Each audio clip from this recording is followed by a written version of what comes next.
I'd like to welcome everyone. Today I'll show and tell you how to measure the crust. I'll do this all using the RZ44 as an example.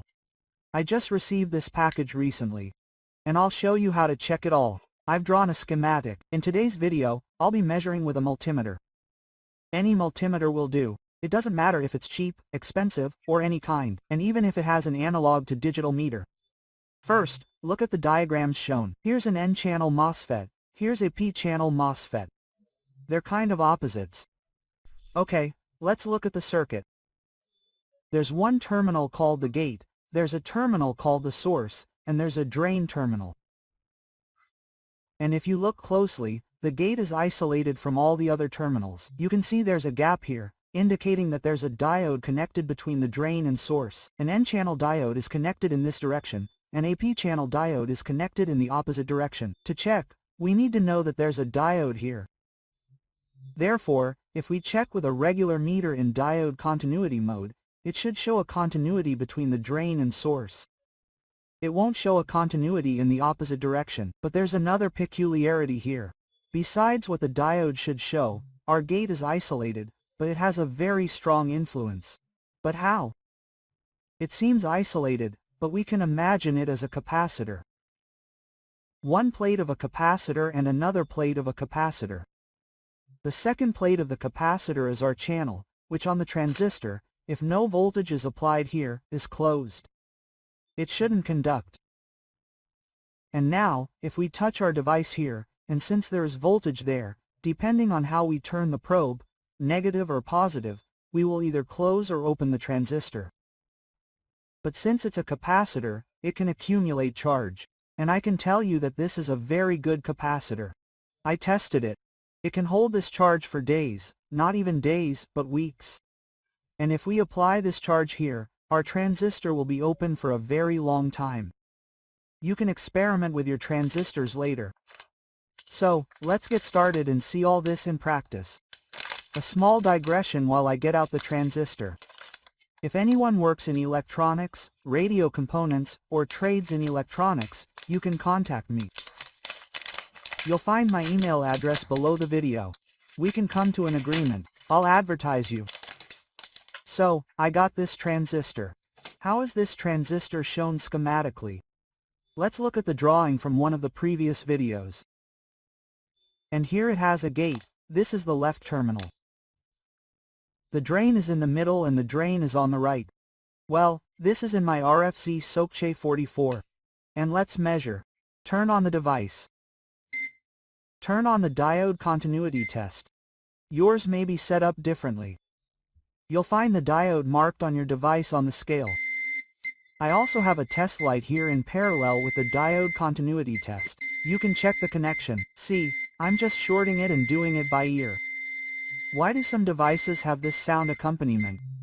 It's not always convenient when you're measuring something, say, some contacts, if there's a connection between them. It's not always convenient to look at the device scale, and all this can be done by ear, so to speak. Let's see if we have this diode inside our MOSFET. I'm touching the negative now. The negative is black for me, and the positive is red. So, I'll touch the negative to our drain, and the positive to our source. And, as you can see, the diode should open and show something on the instrument. I won't touch the central one, because the heatsink is also the central one. Changes. And here's our source. Look, the voltage drop across the diode is 0.567. In the opposite direction. Nothing, our diode is closed. This part is already working. Now let's try to see what we have, how the gate shows relative to the drain and relative to the source. I put a positive on the gate. Drain nothing. Source nothing.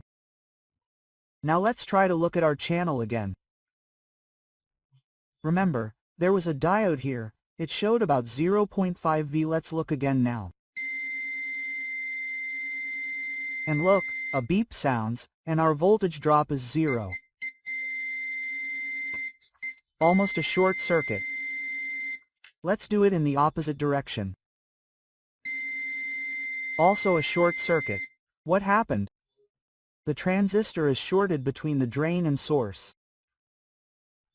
It's very simple. As I told you, this capacitor, the gate, and the channel have been triggered. Now there's a charge on the gate. The last time I checked, I touched the gate with the positive pole and the source with the negative pole. That's it. I've charged our capacitor. Now this charge is holding. As I already said, it will hold for days and even weeks. So how do we close our transistor now? We just need to remove the charge from the gate. This can be done in different ways. You can simply short the gate to the other leg. You can swap the probes. I'll apply negative to the gate and positive to the source. Our transistor is closed. And now only the diode shows. In this direction, in the opposite direction, it will be completely closed. Now I've charged it, the channel has opened. Our transistor is working. So, let's repeat what needs to be checked. We need to check the diode between the drain and drain in one direction. As I'm holding it now, it's closed. It's open like this. It will show a voltage drop. Now there should be no contact between the gate and the source. There's a lot of resistance. And there's also a lot of resistance between the gate and the drain. It won't show anything. The same goes for the opposite direction. But if we take the negative, put it on the source, and the positive on the gate, we charge our capacitor and the channel opens. Now, if we do this, our transistor will be open. And the last thing we need to check is that our transistor is still closing. Change the probes. Positive to the source, negative to the gate. Now, if we do this, our transistor will be closed. The only thing our diode will show in the opposite direction is that it will be completely closed. That's it, a very simple test. You might ask how to test the P-channel. The P-channel is tested the other way around. Just like I told you, only in reverse. Now it opens not with the positive, as here on the gate, but with the negative. That's it. And it also closes, the other way around, with the positive, and the diode also shows in the opposite direction. Well, P-channel transistors are much less common. You'll encounter unchanneled transistors more often. I hope this video was helpful. If you haven't subscribed, be sure to subscribe. The next video, I hope, will be about the test fixture I made with a diode. It's also used for checking transistor continuity. It's even simpler.